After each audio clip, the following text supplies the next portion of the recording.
Hi, welcome to Flash Fantasy. We're here today with Norris, Josh, Dennis, and I'll be your host, Jason. Today we're here to break down players and help you win your league in a flash. We're going to be going over our top 10 running backs and sleeper picks for this year's 2020 fantasy leagues. But first, let's talk about recent breaking news. Carlos Hyde being signed by the Seattle Seahawks. What do you guys think about that? I don't. First, yeah. Yeah, I don't think it was. You gonna go first? Yeah, I'm gonna cut you off there. Okay. All right, go ahead. What are they doing? What are they doing? They got Rashad Penny. Maybe the knee's not holding up. Maybe something's going on. They got Chris Carson. I mean, I don't blame him. The guy can't hold on to the ball if his life depended on it. I mean, they're ready to get rid of him. I mean, for a guy to run that good and lose the ball that frequently doesn't make any sense. So, but Carlos Hyde, I mean, it seems like he's just, he's one of those he's the new Frank Gore, I guess, but just going from team to team now. At least Frank Gore produces though. But, Carlos Hyde, he can't find the house. He can't find a home.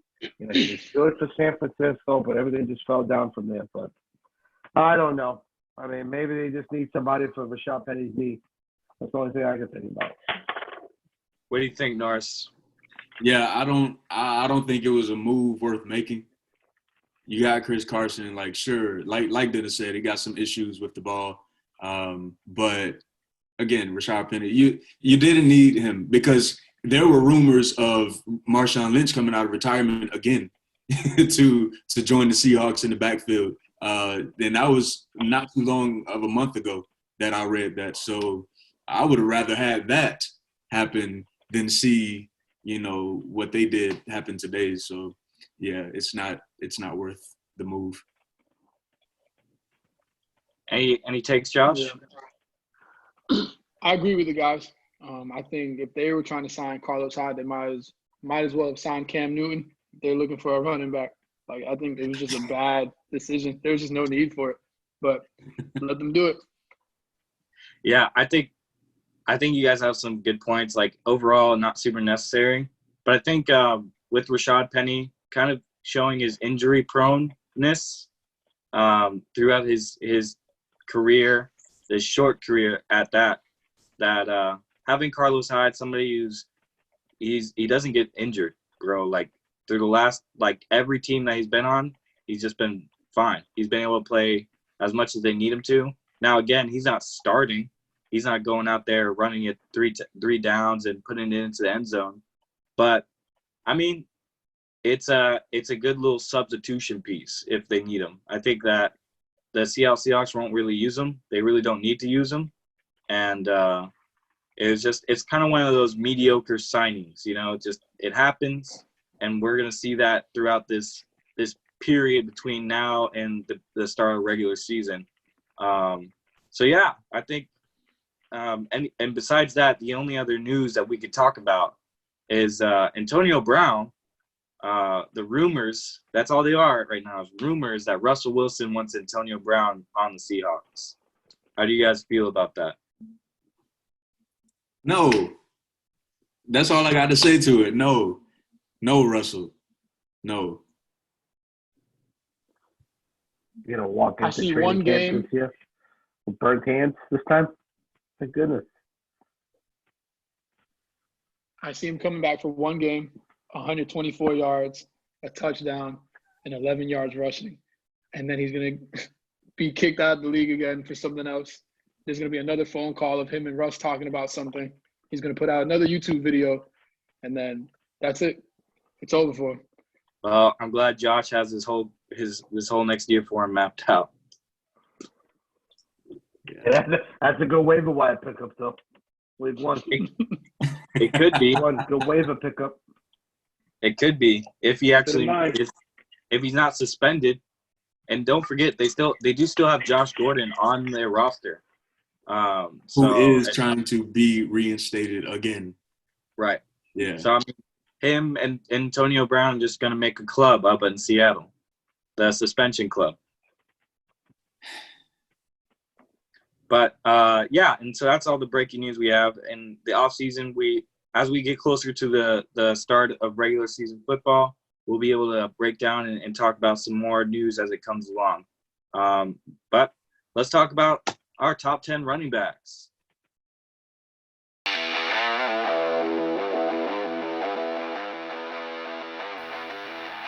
Top 10 running backs.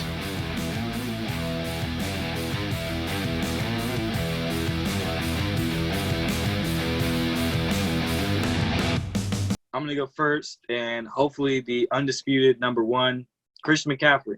Christian McCaffrey finished the year number one overall.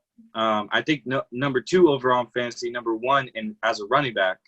And he finished with over 2,300 scrimmage yards. And with Kyle Allen as his quarterback, I mean, the guy can do – if he can do that with a backup, and he's been able to do that with Cam Newton and with anybody who's replaced Cam Newton when he's been injured. I mean, Christian McCaffrey every year has produced in the top 10 and shown that, like we've talked about in our NFC South breakdown, which you can go check out on YouTube or check out our last podcast, Christian McCaffrey's a beast. Can't disagree. Yeah. So what do you think, Norris? Who's your number one? Yeah, number one is Christian McCaffrey. 100 times out of 100 times he's going in that slot. Especially, honestly, like we could put him at number one in every type of league, but especially PPR. The man had 142 targets in receiving, taking in 81% of those targets at 116. So, and again, over 1,300 yards. I'm taking that every time. So, and the guy is built for long-lasting purposes. Like we see what he did in college. We see what he has done in the few years that he's been in the league. With the new coach rule, I think that even though he said what he said about, not trying to have him there on every single play and not having him there every single snap, Coach, you can say all you want, but you're keeping him in the game as long as he is moving forward. It's not going to be good for the coach if he chooses to cut time from Christian McCaffrey and it becomes detrimental for the offense. Because it's not like you have somebody great like Tom Brady leading the team. Shout out to you, special guest Dennis. But yeah, that's all I have on the matter of Christian McCaffrey being number one. Sounds good. I'm gonna stay with agreeing with all that. Christian McCaffrey having north of 400 touches, and I do think the question about new coach, how are they gonna change things? I think they see how he works, where he's most productive, and that's not something you want to take away from the team. You just want to add to that. So he was able to do that. They weren't winning as much, but he's still super productive. So I think as a coach, the plan is how do we get him to produce the same way, and we help the other guys, help the team actually come out with wins. But I do think he's going to regress a little bit. I still have him at number one, but with Teddy being a runner, I think that's going to take away a little bit of those dump-off passes. I think Teddy's going to see people come his way and try to run away, and that stuff's going to happen, but I still have him at number one. They know clearly that just because Teddy's coming in, it doesn't make McCaffrey the second option. And I see a number 1 year out of McCaffrey coming again. Yeah, I'm just going to add on to it. I mean, again, McCaffrey is the guy. I mean, guys, just to look at the stats, 93% of the time he's on the field. That's just ridiculous. So as a running back, 5'11", 93% of the time. Granted, you got broken tackles and stuff like that. He's not the most finesse with it. We're going to hear some guys that are ridiculous with breaking tackles after contact. But this guy's just consistent. You're talking about 2018, 219 rushes, and then on top of that, they come in 2019 now, and then he's got 287. Beat the guy. This is PPR. We're talking about even drops. Again, Kyle Allen, 7. He wasn't the greatest thrower. He's got 7 drops. Last year compared to 2018, where he only had 1. But he was put in a position. He was in the play a lot. He's getting a lot of targets. Guys, he was targeted 142 times. and he got 116 receptions as a running back. You're getting receptions and you're getting rushing yards. I mean, you can't beat that. I mean, clear number one, without a doubt. Yeah, and that's where all most professional, any analyst really, you can be casual, professional, however you want to. If you just got into fantasy football, you know Christian McCaffrey is the number one. And one thing that we'll see with a lot of the top tier running backs, especially Christian McCaffrey, is he's the go-to red zone. I mean, when they're in the red zone, they have no problem handing it over to him or throwing him the ball. I mean, he is, without a doubt, that the guy for the Carolina Panthers all the way around. So just a quick recap for all of you listeners. Number one, Christian McCaffrey for myself. Number one for Norris is Christian McCaffrey. Number one for Josh is Christian McCaffrey.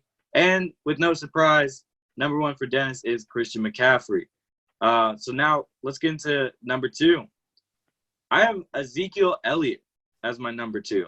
Now, like, when it comes to the Dallas Cowboys, I'm not the biggest fan, right? Like, I grew up watching them. I grew up watching guys like DeMarco Murray break records. I mean, it was great. But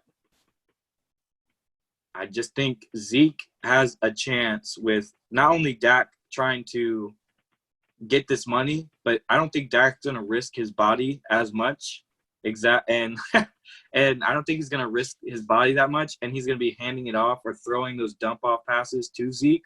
And with Mike McCarthy as the new head coach, they're going to be throwing a lot more, and Zeke is going to eat those receptions up. I mean, Zeke has never finished outside the top 12. Plus, when it's like I said before, when it's the red zone, he is the go-to guy. They will hand him the ball and let him rush 4 or 5 times. They don't care. They know Zeke can tear it up. And I think the only reason I put him over Sacrum Barkley in PPR leagues is just because with Zeke, he has more of a reliable quarterback with Dak Prescott than Daniel Jones. And the offensive line that they have in Dallas is solid. I mean, it's rock solid. So I think Zeke at number 2 for me. That's where I'm going. Yeah, Zeke is also my number 2.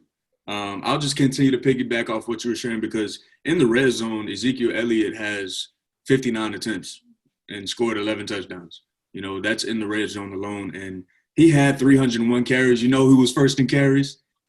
My guy, Derrick Henry. We're going to talk about him later on when we get to him. But Ezekiel Elliott, he's a monster. He's another one of those guys. He's going to be fed. Like I said, Mike McCarthy, he is the new man in town, and he loves throwing the ball. Even last year, Zeke had 71 targets come his way. He had 54 receptions, 420 yards, only scored twice off of the receiving, but that's a 76% catch rate. You know, he's not someone that you need to worry about when it comes to being a dual threat in the receiving and the running game. He's solidified. We know who he is. We know what he's going to do every single year. He doesn't seem to have any issues with injuries. So, yeah, he's a solid number 2. I wouldn't be upset, you know, if it was Saquon or Ezekiel Elliott, but I think Ezekiel Elliott is a better number 2 in my opinion. Sounds good. I'm going to go ahead and defer from you boys with Saquon Barkley at my number 2. I think last year it was interesting to see. He missed about 4 games. The game where he got injured against Tampa, he actually only had 8 carries. So I'm going to count that as about 4 games missed. But he was still able, as a running back, to eclipse 1,000 yards rushing and almost 500 yards receiving. So to see him get back, be healthy, because even the games when he came back, he wasn't normal. He wasn't himself. He still was a little banged up by the ankle. And so I think watching him come back, I think Saquon has the most realistic chance to challenge for the number 1 running back. And so I think with the rest of the team being healthy as well, I mean, you have Slayton, you have dude from Seattle, I forgot his name. Golden Tate. What's his name? Golden Tate, right? So the quarterback is solid too. I think there's going to be challenges there because he's mobile too. But I think they have plenty of options. Their tight end is healthy again. I think the team, as being healthy, gives a bunch of options on the outside, and there's going to leave a much more bit of space for Saquon to do his thing. So I see him being super productive this year as a fantasy number 2 running back. Guys, I'm going to have to go with Josh on this one. We know the Giants, they struggled last year. They had Daniel Jones. He showed some stuff. He showed some good stuff. But they didn't have anybody protecting them, guys. I mean, I'm looking in the draft here, and they've drafted the number 4 pick, offensive lineman, Andrew Thomas from Georgia. 3rd round, they drafted another offensive lineman. They're trying to fix that up, guys. They're trying to clean that up. I mean, this is one. I mean, a number 4 guy as an offensive lineman saying something. I mean, I saw a couple games of Andrew Thomas, and I really like what I see with this guy. I mean, this guy's going to give some cover. He's going to open up some stuff. He's going to clear some stuff up for Saquon. I mean, even then, missed a couple games. Josh touched up on it. 1,000 yards per carry, 1,000 yards for the season. Only 13 games. And we're talking about only 4 drop balls too. I mean, the guy catches balls. I was looking over here. It was, if I'm not mistaken, it was 121 targets as a rookie. 91 receptions, 721 yards. But guys, this is what kills me. This is what kills me, and it drives me crazy that I see something like this. It says rushing yards after contact. Saquon Barkley as a rookie, 736 yards after contact. Mm-hmm. Now, again, and look at this, guys. With 4 games, as Josh talked about, it says he played 13, but 4 games within 14. It says 605 yards after contact. That's 4 games for this guy. I mean, the guy's a monster. The guy's a truck. Don't get me wrong. I'm not saying that Ezekiel Elliott's not an animal. I mean, we're going to touch up on this stuff, but, I mean, the guy's 2 years in, hasn't got paid yet. I mean, Ezekiel just got paid. I mean, this is a time where he just kind of, fiddled out. He already played out his contract yet. I'm not saying that he's going to take a year off or anything, but Saquon's got something to prove. I mean, I think after last year, not being healthy and not being able to contribute a little bit to the team, fixing up the offensive line, this is going to be a great year for the Giants, especially in that run game. Yeah, I think, like Norris said earlier, it's like with Saquon and Zeke, I think they're kind of interchangeable at the 2, and they're just a preference for Zeke when it comes to Norris and I, especially with the line.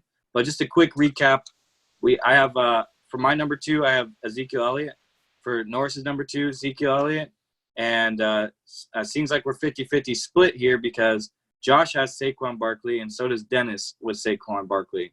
So let's get into number 3. Number 3 for me, Saquon Barkley. After his injury, he had a 90% snap count for the rest of the year. 90%. Now, we talked about Christian McCaffrey and his production. I think Saquon Barkley has the same demeanor. I mean, when he came into the league, he was the talk of the town, like just going, like everybody wanted a piece of Saquon Barkley. I know when in our keeper league, that's the first year we drafted, and Saquon Barkley was taken 2nd overall. I mean, as a rookie. And so I think right now he's growing in this offense. Like Dennis said, they're improving their offensive line, and they can see some serious growth with the new quarterback, with Saquon Barkley, with Darius Slayton. Overall, the Giants could be something great this year, but we'll have to see. Yeah. Saquon Barkley is at my number 3. And, I definitely not going to debate the numbers. We know that he is a monster, had a historical rookie year. Last year, played 13 games. My only thing, one of the reasons why I did put Saquon at number 3, because it's not like, for me in my thought process, it's not like I'm just going to put Saquon here because he wasn't at my number 2. Like, no, Saquon, even though he is historical and iconic player, and he knows how to he does the breakout plays and whatnot, I still see him, get in these situations where I just feel it's just the uneasiness. I mean, it's mostly because it's the Giants, but like you said, Dennis, they are drafting according to the line and their needs and whatnot. He had 1,003 yards. He had 6 rushing touchdowns off of the 217 carries that he had. That's not beautiful, but of course I'm not expecting him to score 20 touchdowns or anything, but for the volume that he gets, and of course he had 52 receptions, 438 yards. That's great stuff. But to have 8 total touchdowns with the volume that he gets in comparison to Ezekiel, who had 12 rushing touchdowns, and 2 receiving touchdowns, that's just something I know that I can expect Ezekiel to be more consistent in when it comes to being more balanced. And in the run game, again, Saquon is a beast. His yards per carry, his yards after contact, all of that stuff is insane. But at the same time, I know that when I put Ezekiel Elliott in, my lineup, every single week I'm going to get 15 plus, Saquon, he can have his moments where he's like 9, and it's like, you're Saquon though. You know what I'm saying? You're Saquon. So that's my case on my number 3. But Saquon, phenomenal player. Like, I don't want to make it seem like I'm bashing him or anything, but for the purposes of me putting him at number 3, again, it can be debated, but last year took a hit only because he didn't play. Same kind of thought process with Drew Brees, took a hit because of his lack of gameplay. So, yeah. Right. Can't wait to talk about Derrick Henry. Oh, I can't wait. That's a little later. A little bit. So at number 3, I got my guy Zeke. So I think the Cowboys offense is going to be crazy. I think Zeke has already had plenty of opportunities, and he's going to only get more of them. I think he had around 300 touches. I think this past year he slipped a little bit in regards to his receptions, and I think that's either going to stay around the same or decrease a little bit more with the addition of CeeDee Lamb. But I do think he's still a stud on this high-powered offense. I think he's going to end up leading the league in touchdowns, and I say that just because I think they're going to be in the red zone a lot.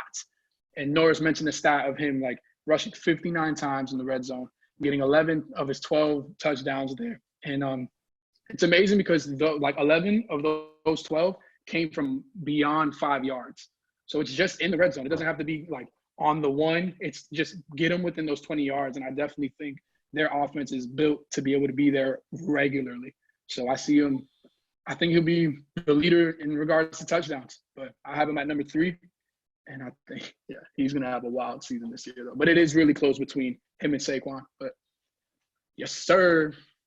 Yeah, I'm going to keep Zeke. Like him. He's been producing ever since he's got in the league. I mean, he hasn't had a year like his rookie year. I think if I'm looking at it here, his snap counts, I mean, it keeps going up. You got 67, 55, 83, 84. That's between 2016 and 2019. I mean, it is going up, guys. And again, I think Zeke's physique and his gameplay speaks for itself. I mean, the guy's not losing a touch. But what I think that's going on here is, again, I do feel he's got his contract. I don't know if he's going to play as much. I mean, remind you, he gets hurt. Money starts going out the drain. I don't see that. I don't see it happening. I like him. Listen, I like him at 3. Great, solid pick. If you're going up and you're looking for a guy, first 2 guys are gone. You're looking at Christian McCaffrey and you're looking at Sacrum Barkley gone. PPR league, you need another guy. You can't go wrong with Zeke. I mean, the numbers talk for itself. You want to talk yards after contact. He's right up there with Saquon Barkley, but he's in there. What I'm worried about, again, I keep him at 3, and I'm not too worried. But the only reason why I separate Saquon and Zeke is it's that backfield. Tony Pollard, he's not a bad running back, guys. And again, they just paid all this money for Zeke. I mean, are they really going to waste the gas here? They just drafted another receiver here too as well. I think that's to take the pressure off of Zeke a little bit. So I think you're going to have to think about it as you're going into the draft, what to expect. Are we expecting the rookie Ezekiel Elliott to come out, or are we expecting someone who's a little, into the league already, just trying to get the job done, get the wins, but not go too crazy? And again, I don't think that's so much on his part. I think we got to think about the coach, Mike McCarthy. We see what he did with who's this guy out there, Aaron Jones. I mean, he loved the split backfield, didn't he? So we got to think about that. I like the split back for Norris. I know you give me the because I don't want you to because I understand the philosophy when you have a back like Aaron Jones versus somebody like Ezekiel Elliott. I understand that because Ezekiel Elliott, bro, when you look at how he plays the game, first of all, you got Jerry Jones that's really running the show. So if he sees from the box that Ezekiel Elliott is not getting the ball at a amount that pleases him, oh, you best believe you're getting a phone call on the field. Yeah. So that's just my little, I guess. Yeah, I put think the game on pause if it don't change. That might start something, though, guys. I mean, Mike McCarthy ain't no slouch. I agree. That's almost like Robert Kraft calling Bill Belichick and saying, "Hey, what are you doing out there?" You know what I mean? I'm not saying it's up there, but Mike McCarthy's no slouch, okay? Nah. Yeah, Mike McCarthy's no slouch here. Don't think of him a like a big North difference between Turner. what you Don't just think of brought him up. like a North Turner or something. Oh, boy. Right? No Turner over there, all right? I think you have a good point, both of you actually. We saw what he did with Aaron Jones, right? We saw what Mike McCarthy did as a head coach before, and to be honest, it wasn't super successful, or they'd have more rings. But I do think the caliber of running back with Zeke is just different. It's better. Like Aaron Jones, he doesn't even crack my top 10. Okay. Like he doesn't. Okay, that's We'll touch disrespectful. on that later. I'm like Steve, you gotta put some respect on that boy's name. Touch on that later. The people I'm about to speak on, y'all gotta put some respect on because their performance in fantasy. I'm not saying Aaron Jones is a bad running back. I'm just saying fantasy performances. Hey, I don't see him keeping up. Aaron Jones finished number 2. You can't just throw him out. That's great. But what? Hey, look, if Austin Eckler is in your top 10, Aaron Jones need to be above him. I don't want to hear nothing outside of that. Yeah. You Chargers fan? No, Austin Eckler is in the top 10 over Aaron Jones. Wow. Aaron Jones hits 11. Wow. Austin Eckler is above that just because the Chargers didn't go draft A.J. Dillon. The Green Bay Packers did. So they've been known to split between Aaron Jones and Jamal Williams every year. There's a big hashtag. The Chargers drafted it back too, though. They drafted Joshua Kelly in the 4th round. They drafted it back. They drafted one. They did. Not A.J. Dillon, bro. Not A.J. Dillon. Go one. watch the tape. Go watch the tape. But who's your number 4, bro? Who's your number 4? Well, hold on. Let's recap real quick before we go there. I know y'all want to hear Austin Eckler's name. He's not number 4. So for our number 3s, I had Sacrum Barkley. Norris had Sacrum Barkley. Josh had Ezekiel Elliott. And again, with the 50-50 split, Dennis had Ezekiel Elliott. Now to number 4. I think number 4, I think this is also going to be another 100% across the board.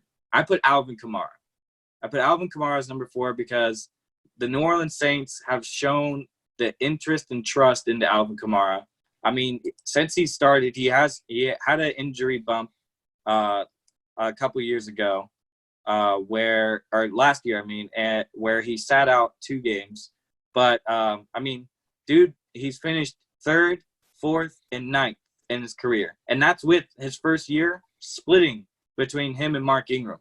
I mean, he's a beast. Where he gets most of his points is his receptions. And when I saw this stat, I was like, wow. Alvin Kamara has had 81 receptions 3 years in a row. 81.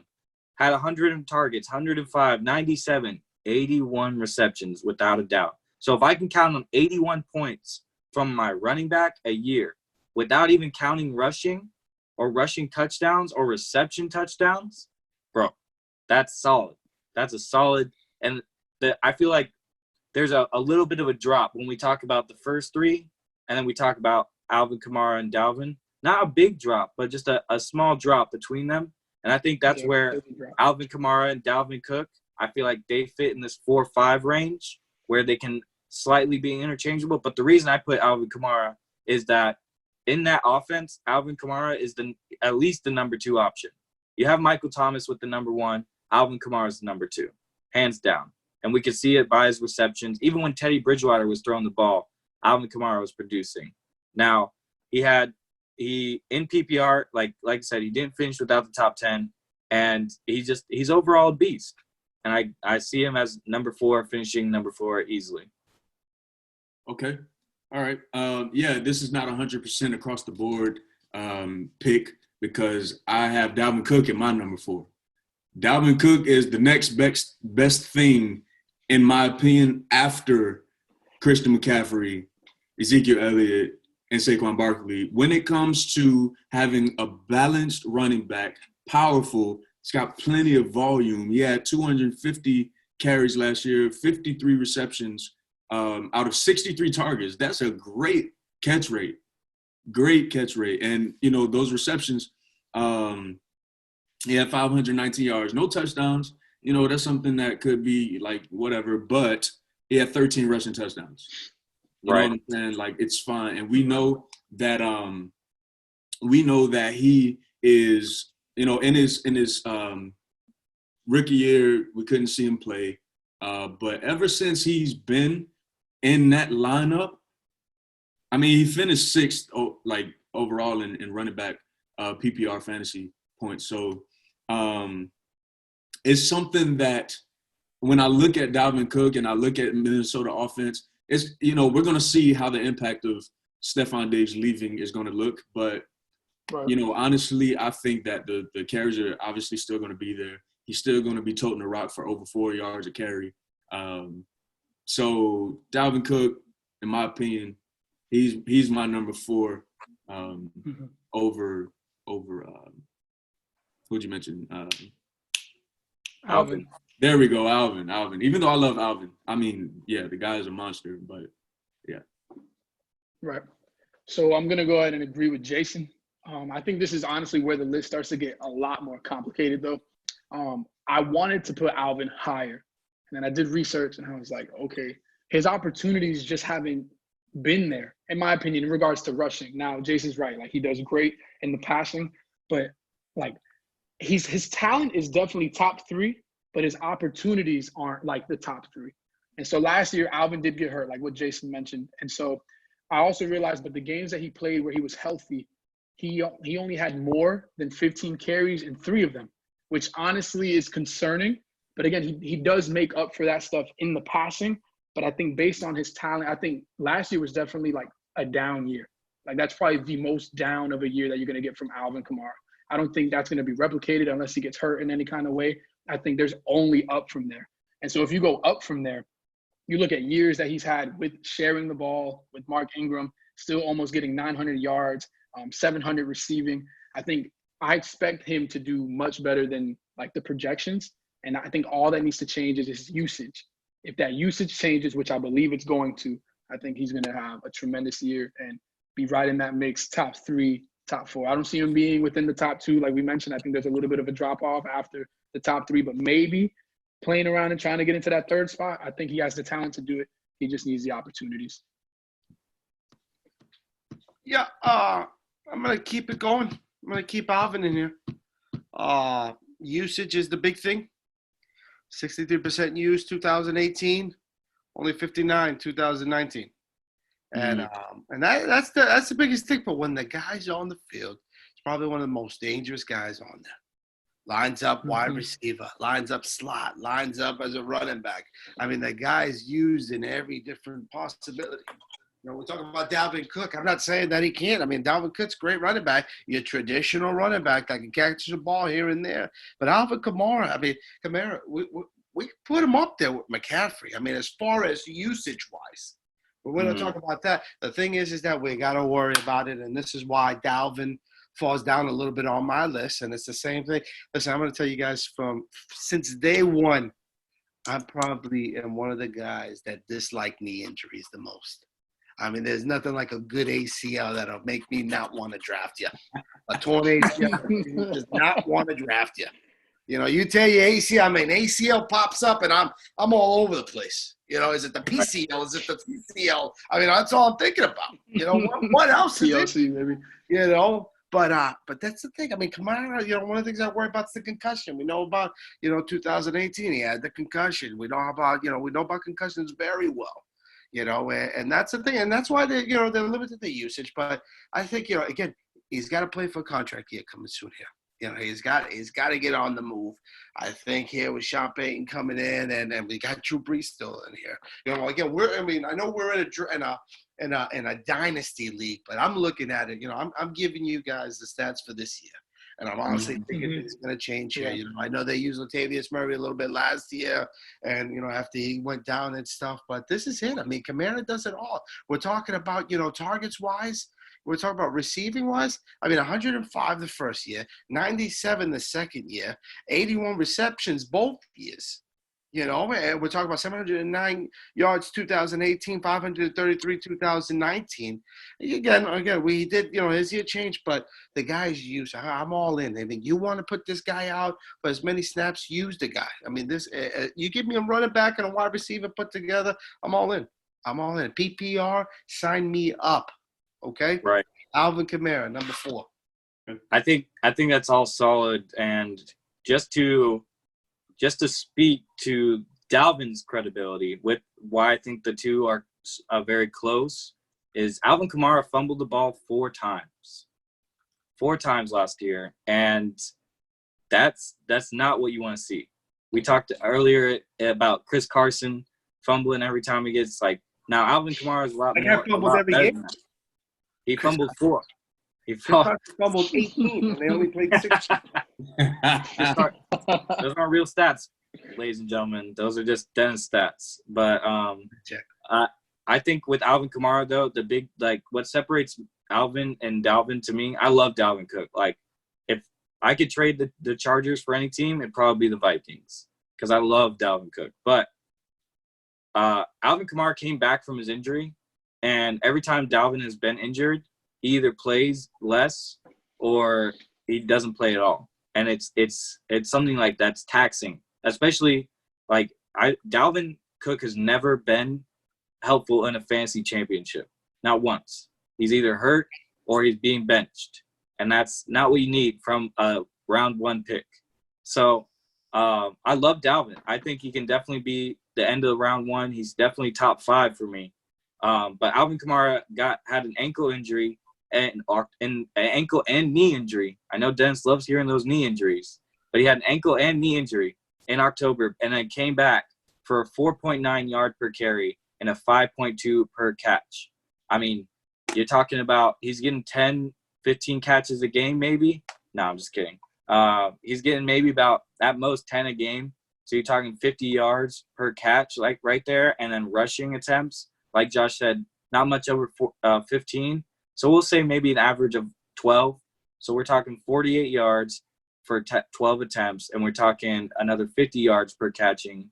Maybe he gets a touchdown or 2, but that's still 12, 13 points a game easily.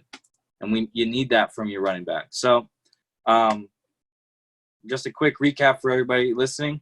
We have at number 4, Alvin Kamara was close to all around, but Norris went contrarian with Dalvin Cook. Josh went with Alvin Kamara, and Dennis went with Alvin Kamara as well. Let's get to number 5. Number 5, like I said earlier, Dalvin Cook. 13 rushing touchdowns. Kevin Stefanski knows how to use running backs, and he used Dalvin to his full potential. I would love to see Dalvin play all year long, but he didn't make it. He had an injury that kept him out the last 2 games of the year. And, right now, too, what also a big thing for me and Dalvin, contract. Right now, he's in this thing of wanting the new deal. He's in his final year of his rookie contract, and he wants big money. He wants that. And so I think he deserves it for sure. He finished 6th overall PPR and only played 14 games. But in the last 3 years, he's only played 29 games. 29 games out of 3 years. Mm-hmm. I mean, that's not a whole lot, ladies and gentlemen. You need more from a top-tier running back if you're going to pay him as a top-tier running back. And so Dalvin Cook's still great coming from FSU. I know we have a big fan of Florida State, but 13 touchdowns, 53 receptions, and that was only in 14 games. So I think overall Dalvin has the skill. He just has to remain healthy. Oh, and a quick little dip down for those stat buffs, stat guys out there, he did have 4 fumbles and lost more than Alvin Kamara. So just to let you know. He did have that problem in FSU as well. Just want to bring that up a little bit, all right? And I didn't know you could play part-time in football. I didn't know there's part-time guys in football here. So. They hit differently, man, in the NFL, man. You can't – you gotta acknowledge that. Defense is not a joke out there. It's not. But what do you think? Who's your number 5, Norris? Yeah, my number 5 coming in at a hot number 5, Aaron Jones. The man has 16 rushing touchdowns, man. The man has 16 touchdowns, 236 carries, 3 receiving touchdowns. I don't see why he wouldn't be in your top 5. It's something that's tough to debate, honestly. But again, running backs are deep right now in the league. It really is deep. But Aaron Jones is one of the most solid running backs you're going to get in fantasy. He had 49 catches out of 68 targets, 474 yards, again, 3 touchdowns, had 1,084 rushing yards, again, 16 touchdowns. That ties with Derrick Henry for the highest. And it's just, you have Aaron Rodgers, you have Devontae Adams out there you have to keep your eyes on – you have to keep your eyes spread, if you're on defense. You can't just signal in on Aaron Jones and expect to hold him down because you cannot. He is a man of immense talent. He's still young. And he's just in a great situation right now. I know that the worry of Aaron Jones might be going up for some, but I don't think you should be worried about Aaron Jones in that backfield. Yeah, I mean, Jason mentioned Williams. No, I'm not even blinking and thinking about the impact that Williams has on Aaron Jones, because he did what he did with Williams getting his own work in too last year. So, and the game philosophy isn't going to change much. If anything, they're going to throw more, because I think Aaron Rodgers is upset. He's coming in with a chip on his shoulder. He's got something to prove. So don't be surprised if you see the NFC get blown up by the Packers out of nowhere, because that defense is looking young and steaming as well. So yeah, that's my number 5. Word. I honestly am shocked that you put him there. But he is in my top 10 though. He is there. I'm just surprised you put him above your boy Derek. That was but I'm gonna go with Dalvin here. Super productive back. I think, like we've been saying, I mean, his health is the main risk. We look at that knee and it's like, all right. But I think this year he was healthier, not the most healthier, but it was healthier than he has been in years past. And I think that was the question going into this year. So seeing him make it to the end of the year and then have those issues when you really need him it is bad. But he did help a lot of teams get to that point. And so, but I think his usage can also see an increase. I think with him hopefully being healthier, he's got all this time, the quarantine, like working on stretching, working on doing the things he needs to do to strengthen that knee. I think he can go from 250 carries like he had last year to about that 280 range. And I know that he can get better at receiving the ball too. So his game only goes up. I think the only risk are the injuries, but anybody on this list can get hurt. I think the talent is definitely there. His opportunities are there, and that's what you need to score fantasy points. Talent, opportunities, give the ball to the man, and they definitely have confidence in doing that. So I have Derek right there at that number 5 spot. All right. So you guys are going to kill me. You guys are going to kill me. But you know what? I've always liked them. I've always talked about this. There's a Dalvin, again, great running back. I'm not disagreeing. But there's a guy in the mix. There's a guy in the mix, and they call him Joe Mix. Oh, boy, at the number. Hey, we're going to bring him up. Let's talk about Joe Mix at number 5. Okay. Right? Let's do it. I mean, the guy had Giovanni Bernard, Jeremy Hill, kind of the way he's getting drafted. He's not playing as much. They start feeding him. And all of a sudden, here comes, A.J. Green's gone. They got no wide receivers anymore. What's coming, guys? Joe mixing up the middle. Joe mixing a little screen pass. I mean, who doesn't know that's coming? That's all they had. And here comes Joe Burrow.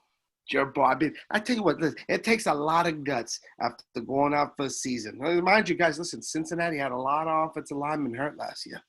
That's a big problem, big problem. But, they didn't even draft. They didn't even draft offensive linemen until the 6th round. I mean, they said, forget that. We got Joe Burrow. We got enough people protecting him. All right, let's just get these defensive guys. Let's get them going. And well, they know they got a stud in Joe. I mean, guys, again, you're talking about yards after, contact. I mean, it's almost like the guy likes getting hit, 2019, guys, listen, 492 yards before contact. Last year, after contact, 645. Wow. I mean, it's almost, hey, come hit me. That's what he does. That's just what he does. Now, again, listen, granted, the receiving, you can look at the receiving. This is PPR. We got to keep it focused. Receiving, he wasn't getting his main touchdown. I think he got 55 the first year. And if I'm not mistaken, he dropped down to 45 the following year. Okay? But that'll happen with anybody when you got Andy Dalton on your team. Okay? You just never know what you're going to get. And then we can think about Clyde Edwards-Helaire.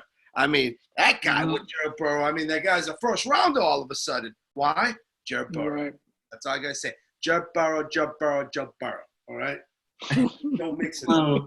But can you say his real Joe Burrow, not Jaburo? Joe Burrow. Lock it in. That's that Louisiana twang. You see his jersey, right? That's that You see his jersey, right? Twang. Do I see his jersey? Not yet. Hasn't played a single game in the NFL. How am I going to see his jersey? Wrong answer to the right question. Good stuff.